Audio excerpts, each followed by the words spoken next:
चुनाव की अगर बात करें अब अंतिम पड़ाव में है, क्योंकि कैंपेन आज खत्म हो जाएगा और आपने मैसिव रैली की है। अगर प्रधानमंत्री जी, गृह मंत्री जी के बाद किसी ने सबसे ज्यादा रैली की है तो आपने की है। और पश्चिम बंगाल, चूंकि आप बांग्ला भाषी भी हैं, तो आपने जिस तरीके से कनेक्ट किया सब लोगों के साथ, उनसे बात भी की, 1 to 1 किया, क्या लग रहा है आपको इस पूरे चुनाव में? आपका क्या आकलन है? प्रथम फेज के बाद गृह मंत्री जी का जो वक्तव्य रहा राष्ट्र के सम्मुख, और पश्चिम बंगाल में किस प्रकार से पैरामिलिट्री फोर्सेस ने, इलेक्शन कमीशन ने पारदर्शिता से और पूरे तंत्र और व्यवस्था को सुनिश्चित कर जनता और विशेषतः वोटर के संरक्षण का जो काम किया है वो अभिनंदन के पात्र हैं। मेरा ये मानना है कि इस पूरे कैंपेन में आपने देखा होगा भारतीय जनता पार्टी के कार्यकर्ता अथवा हमारा नेतृत्व बार बार पश्चिम बंगाल के उन्नयन, उसके विकास के संदर्भ में परिचर्चा करने का प्रयास कर रहा है, लेकिन तृणमूल कांग्रेस की ओर से वातावरण को धूमिल करने के लिए पश्चिम बंगाल में अर्थव्यवस्था की क्या चुनौतियां हैं, पश्चिम बंगाल में लॉ एंड ऑर्डर की क्या चुनौतियां हैं, इन प्रमुख मुद्दों पर चर्चा करने के बजाय तृणमूल कांग्रेस ने मोर्चा खोला है तो झालमुड़ी पर खोला है। तो वो पश्चिम बंगाल के विकास को लेकर कितने सीरियस हैं, इसका प्रमाण जनता को स्वयं तृणमूल का नेतृत्व दे रहा है। बात झालमुड़ी की आ गई है तो झालमुड़ी से स्टार्ट करते हैं, क्योंकि प्रधानमंत्री जी ने जब झालमुड़ी खाया तो यहां भी झाल तीखापन आ गया राजनीति में कहीं ना कहीं। टीएमसी के बातों से ऐसा लगा। वो कह रहे हैं कि प्रधानमंत्री दिखावा कर रहे हैं, लोगों से कनेक्ट कर रहे हैं। माछ भात पर बात आया, तो क्या बंगाल को हम माछ भात, झालमुड़ी इसी से डिस्क्राइब करेंगे जिस तरह से प्रधानमंत्री मोदी, गृह मंत्री अमित शाह, भारतीय जनता पार्टी का नेतृत्व और हमारे कई वरिष्ठ नेताओं ने जब जब जनता के सम्मुख इस इलेक्शन कैंपेन में अपने वक्तव्यों को रखा, विशेषतः 5-6 प्रमुख मुद्दों पर सबका ध्यान आकृष्ट किया। 2014 से लेकर 2026 तक, चाहे वो टैक्स डेवल्यूशन हो, चाहे ग्रांट्स इन एड हो, चाहे 50 साल का इंटरेस्ट फ्री लोन हो, कुल मिलाकर लगभग 10,60,000 करोड़ रुपया पश्चिम बंगाल के विकास के लिए भारत सरकार की ओर से सुनिश्चित किया गया। आज जनता के सम्मुख भारतीय जनता पार्टी के कार्यकर्ता जब इस विषय को उठाते हैं तो जनता की ओर से यह प्रश्न आता है कि अगर इतना पैसा पश्चिम बंगाल के विकास के लिए उपलब्ध कराया गया था तो वो धरातल तक क्यों नहीं पहुंचा।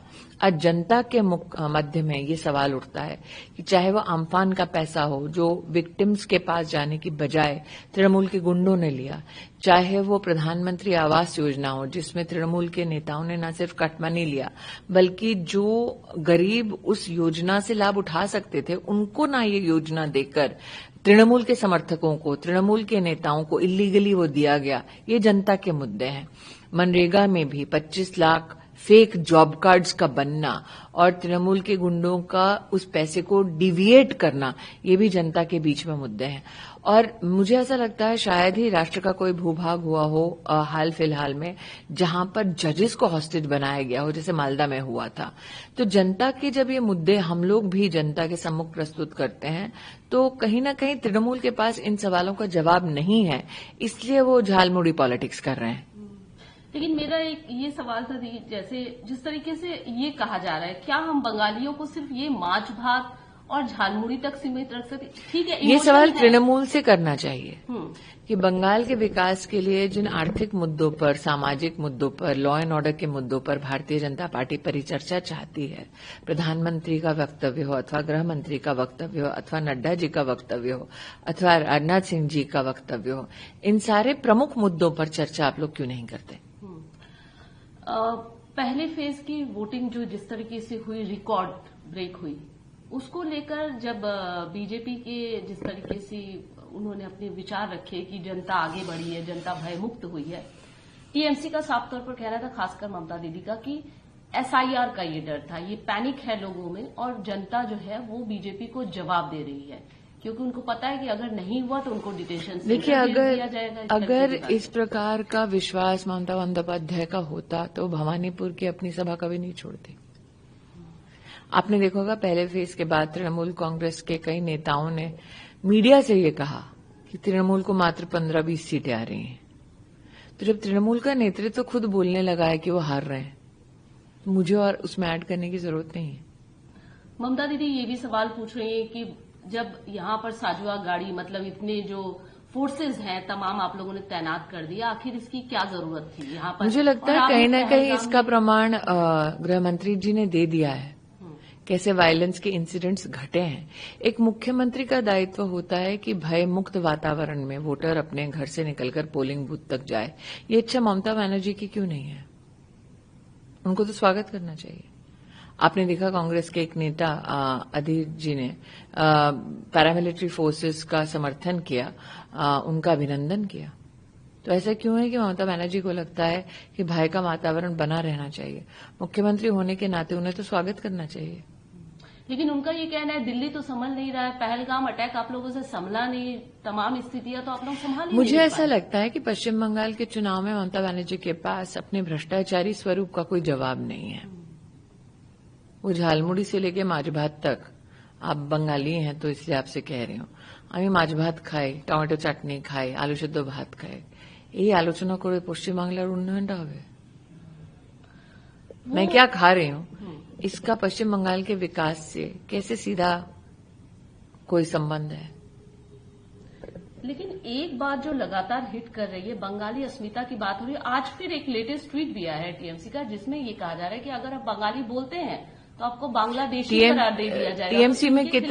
टीएमसी में कितने नेता बांग्ला बोलते हैं? ऑनेस्टली ये चाहते हैं कि इस विषय पर परिचर्चा हो, मुख्य मुद्दे पर बात ही ना हो। 10,60,000 करोड़ कहाँ गया उसका हिसाब दे दे तृणमूल कांग्रेस पश्चिम बंगाल की जनता को। मालदा में शमशान घाट में 50 लाख का घपला किया है, इसका जवाब दे दे। क्यों तृणमूल के नेताओं के घरों से कैश मिला है, इसका जवाब दे दे। आरजी कार में क्यों एक लड़की के साथ न्याय नहीं हुआ, इसका हिसाब दे दे। संदेश खाली में जो अभियुक्त है उसका संरक्षण तृणमूल की सरकार ने क्यों किया, इसका जवाब दे दे। मुख्य मुद्दे पर चर्चा करें ना। लेकिन आपको लगता है ये जो सवाल है, एक तो बांग्ला कल्चर की बात, एक बांग्ला भाषा की बात, एक बांग्ला खाने मैं की बात, आपका देखिए ऐसा है, बंगाल का कल्चर नहीं है आरजी कार का केस। बंगाल का कल्चर नहीं है कि एक मुख्यमंत्री बोले रात को औरतों को निकलना नहीं चाहिए। बंगाल का कल्चर ये नहीं है कि संदेश खाली में जो रेप हुआ वो बंगाल का कल्चर नहीं है। बंगाल का कल्चर नहीं है जजेस को हॉस्टेज बनाना। बंगाल का कल्चर नहीं है आमफान के जो फ्लड विक्टिम्स है उसका पैसा खा जाना। बंगाल का कल्चर ये नहीं है कि आप कट मनी लेते हैं सरकारी नौकरी देने के लिए और वो कट मनी आप खा जाते हैं। ये बंगाल का कल्चर नहीं है, तृणमूल का कल्चर है। 3 प्रमुख मुद्दे ऐसे कौन से लगते हैं जिससे कि आपको लगता है कि नहीं, बंगाल की जनता आप सोच रही है बदलाव होना ही चाहिए और बदलाव करके रहेगी? कौन से? क्योंकि आप इतने देर तृणमूल का भ्रष्टाचार, तृणमूल का अत्याचार, यही तृणमूल के 2 मुख्य मुद्दे जनता के सम्मुख अब चर्चा का विषय बने हैं। बांग्लादेशी घुसपैठी आप अहम मुद्दा मानती हैं? बिल्कुल, हर हिंदुस्तानी को मानना चाहिए। आप और हम काम इसलिए थोड़ा ना करते हैं कि घुसपैठी आए देश पे कब्जा करें। लेकिन किस हिंदुस्तानी के लिए ये विषय नहीं है? बांग्लादेशी मुस्लिम और बांग्लादेशी हिंदू, इस पे भी घुसपैठी होता है। मुझे लगता है इस पे विस्तृत रूप से न सिर्फ गृह मंत्री ने बल्कि विशेषतः प्रधानमंत्री अपना वक्तव्य दे चुके हैं। इस पे अभी कोई डिबेट की गुंजाइश बची नहीं है। आजकल एक स्टार प्रचारक हैं टीएमसी की, बहुत ज्यादा उनके जो वक्तव्य हैं, उनके गाने हैं, बहुत वायरल भी हो रहे हैं। वो सवाल उठा रही हैं शायनी जी की धर्म के आधार पर ये लोग राजनीति करते हैं। मेरे आंखों में काबा, दिल में मदीना। ऐसा है, मैं पुनः कह रही हूँ, मेरा मुद्दा सिर्फ इतना है, 10,60,000 करोड़ कहाँ है? स्पष्ट मुद्दा है। 10,60,000 करोड़ पर्याप्त होता है विकास करने के लिए अगर इच्छा हो। वो पैसा कहाँ है? सिंपल। नहीं, एक बहुत महत्वपूर्ण, पिछले दिन वुमेन रिजर्वेशन अमेंडमेंट बिल जो है वो पास नहीं हो पाया। विमेन्स रिजर्वेशन बिल पास हो पाया है 2023 में, नरेंद्र मोदी ने पास किया है उसको। उनकी ये इच्छा थी, संकल्प था कि 2029 के लोकसभा इलेक्शन में हम इसको व्यवस्था को दे सकें। 2023 में नारी शक्ति वंदन अधिनियम नरेंद्र मोदी पास कर चुके हैं। इस चुनाव में आप कांग्रेस को कहां देख रही हैं? क्योंकि कांग्रेस के अलग अलग बयान आए, राहुल गांधी खुद आपको कांग्रेस दिख रही है जो मुझे दिखेगी? राहुल गांधी ममता जी को करप्ट कह रहे हैं, इधर एक साथ आप लोग ये सब इंडिया अलायंस एक साथ तो फिर तृणमूल के नेताओं को बताना पड़ेगा कि क्यों उनका सहयोगी दल कह रहा है कि वो भ्रष्टाचारी और अत्याचारी हैं। धन्यवाद।